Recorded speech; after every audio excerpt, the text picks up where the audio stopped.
दोस्तों, कई धार्मिक पुराणों में स्वर्गलोक और पाताल लोक का वर्णन मिलता है। ऐसा माना गया है कि स्वर्गलोक में देवताओं का वास होता है और पाताल लोक में राक्षसों का निवास होता है। इनके बीच में पृथ्वी है जहां मनुष्य रहते हैं। इन दोनों ही लोकों से जुड़ी बहुत सारी चर्चित कहानियां हैं, मगर किसी ने ना तो स्वर्गलोक के दर्शन किए हैं और ना ही पाताल लोक देखा है, लेकिन इसकी कल्पना ज़रूर सभी ने की है। तो दोस्तों, स्वर्गलोक कैसा दिखता है ये बता पाना तो मुश्किल है, मगर पाताल लोक कैसा होता है ये हम आपको बता सकते हैं और दिखा भी सकते हैं। दरअसल भारत में एक ऐसी जगह है जिसे पाताल लोक कहा गया है।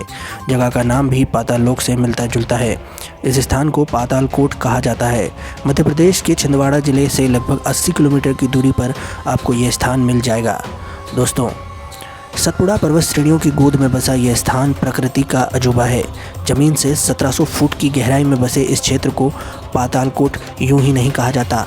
इससे जुड़े कई रहस्य, पौराणिक कथाएं और तथ्य हैं। चलिए, आज हम आपको पाताल कोट से जुड़ी कुछ ऐसी ही रहस्यमय और रोचक बातें बताएंगे जिनको सुनकर कि आप दंग रह जाएंगे। दोस्तों, शहर की चकाचौंध से दूर पाताल कोट में ना तो आपको गगनचुंबी इमारत नज़र आएगी और ना ही यहाँ आपको शहरों जैसी हाई फाई लाइफस्टाइल दिखेगी। चारों ओर से पहाड़ों और जंगलों से घिरे पाताल कोट में 12 गांव हैं। यहाँ की आबादी भी ज़्यादा नहीं है। यहाँ रहने वालों की कुल संख्या तो पता नहीं, मगर लगभग 1500 से 2000 के बीच लोग इस स्थान पर रहते हैं। इस विहंगम घाटी में रहने वाले लोग गोंड और भारिया जनजाति के आदिवासी हैं।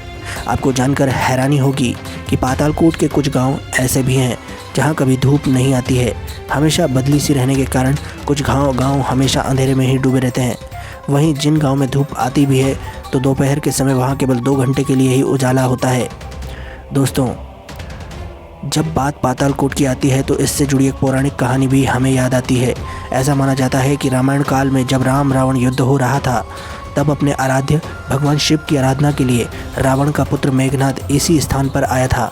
इस बात का पता जब हनुमान जी को चला तो वह अपनी वानर सेना के साथ वहां पहुंच गए और मेघनाद की पूजा को भंग कर दिया था। इसलिए यहाँ रहने वाले आदिवासी लोग भगवान शिव और मेघनाद की भी पूजा करते हैं और इन दोनों को ही अपना आराध्य मानते हैं। ऐसी भी मान्यता है कि रावण ने युद्ध के दौरान राम और लक्ष्मण का अपहरण कर लिया था और इन्हें इसी स्थान पर मौजूद एक गुफा के अंदर रखा था। दोस्तों, ऐसा कहा जाता है कि पाताल कोट में रहने वाले लोग पहले बिना वस्त्रों के रहा करते थे और जंगली जानवरों को मारकर भोजन करते थे, मगर अब इनकी जीवन शैली में धीरे धीरे विकास हो रहा है। शहरी लोगों के संपर्क में आने के बाद से ये लोग खेती करने लगे हैं और कपड़े गहने भी पहनने लगे हैं। पाताल कोट के किसी भी गाँव में बिजली नहीं है। हालांकि इस क्षेत्र में बिजली लाने का काम चल रहा है, मगर ये आसान नहीं है क्योंकि ज़मीनी तल से ये क्षेत्र काफ़ी नीचे है और यहाँ जाने का रास्ता भी दुर्गम है। पाताल कोट में रहने वाले लोग अभी भी मिट्टी और घास फूस के घर बनाकर जीवन यापन कर रहे हैं। इस क्षेत्र में दुर्लभ जड़ी बूटियाँ पाई जाती हैं। यहाँ के लोग आम के पेड़ भी खूब उगाते हैं। महुआ की सब्जी और आम की गुठली की रोटी यहाँ के लोगों का मुख्य भोजन है। पाताल कोट में सबसे ज़्यादा सम्मान वैद्य का होता है, जिसे भूमिका कहा जाता है। ऐसा कहा जाता है कि यहाँ के लोग ज़्यादा बीमार नहीं पड़ते और अगर पड़ भी जाते हैं तो वैद्य द्वारा उनका इलाज कर दिया जाता है।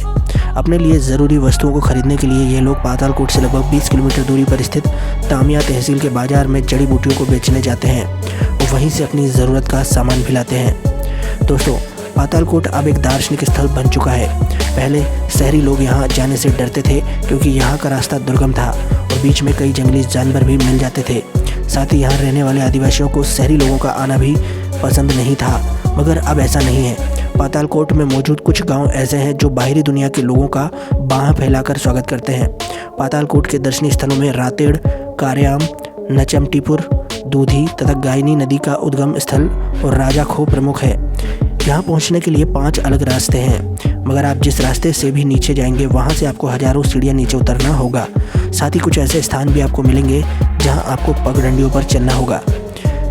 दोस्तों, अगर आप पाताल कोट हवाई मार्ग से पहुंचना चाहते हैं तो आपको नागपुर तक फ़्लाइट लेनी होगी, फिर आप सड़क मार्ग से यहां तक पहुंच सकते हैं। वहीं रेल मार्ग से यहां आने के लिए सबसे नज़दीकी रेलवे स्टेशन छिंदवाड़ा है। दोस्तों, अगर आप पाताल कोट आना चाहते हैं तो सर्दियों या मानसून के मौसम में ही आएँ। दरअसल गर्मियों के मौसम में ये स्थान बहुत गर्म हो जाता है। हालाँकि यहाँ हमेशा ही हल्की बारिश होती रहती है, जिससे उमस का मौसम बना रहता है। वहीं बारिश के मौसम में ये घाटी बादलों से ढक जाती है। इस नज़ारे को देखना बेहद मनमोहक होता है। दोस्तों, ऐसे ही इंटरेस्टिंग फैक्ट्स के लिए आप हमारे इस चैनल पर बने रह सकते हैं।